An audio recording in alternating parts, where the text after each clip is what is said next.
Tout de suite, on va faire un tour sur le net en Irak avec Jeanne Richard. Bonjour Jeanne. Bonjour. Depuis une semaine, les djihadistes de l'État islamique en Irak et au Levant mènent l'offensive. L'armée a beaucoup de mal à freiner leur progression et les combats se déroulent aussi sur le net. Le gouvernement irakien aurait en effet ordonné un large blocage d'Internet dans le pays. Les djihadistes d'EIL, l'État islamique en Irak et au Levant, utilisent en effet largement Internet et les réseaux sociaux pour faire leur communication.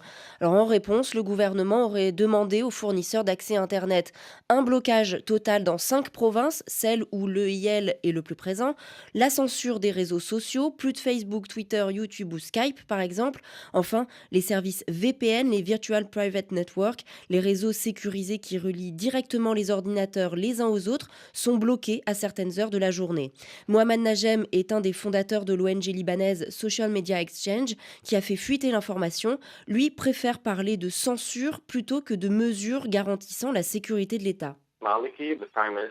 Le Premier ministre Nouri al-Maliki n'a pas eu la majorité au Parlement pour faire passer l'état d'urgence, sans lequel le blocage d'Internet n'est pas légal. Quand on veut lutter contre les fausses informations, on doit diffuser de vraies informations. Mais le gouvernement fait l'opposé et a fait de mauvais choix en décidant de bloquer tout Internet. Le blocage touche donc aussi une communauté que nous soutenons qui s'appelle Iraqi Network for Social Media, qui tente de diffuser de vraies informations, des informations vérifiées sur ce qu'il se passe dans ces régions en utilisant Twitter et Facebook, car beaucoup d'informations qui circulaient étaient fausses ou exagérées. Il préférerait que le gouvernement bloque spécifiquement les comptes Internet faisant la promotion des extrémistes plutôt que de tout bloquer. Alors on comprend que d'après l'ONG, ce blocage général est illégal. Est-ce que ça veut dire que Facebook, Twitter et les autres peuvent refuser l'ordre du gouvernement et continuer à fonctionner ? Alors théoriquement oui, mais ces sociétés ne veulent pas se mettre mal avec le gouvernement et pouvoir donc continuer à faire des affaires en Irak.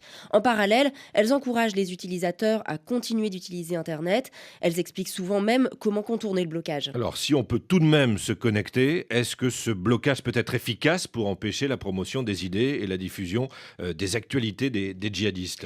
Il n'y a pas vraiment, car les réseaux islamistes sont bien équipés et ont dans leur rang des spécialistes capables d'aller au-delà de ces obstacles, en passant notamment par des liaisons satellites par exemple, comme cela se fait en Syrie. Merci Jeanne Richard pour ce tour du net.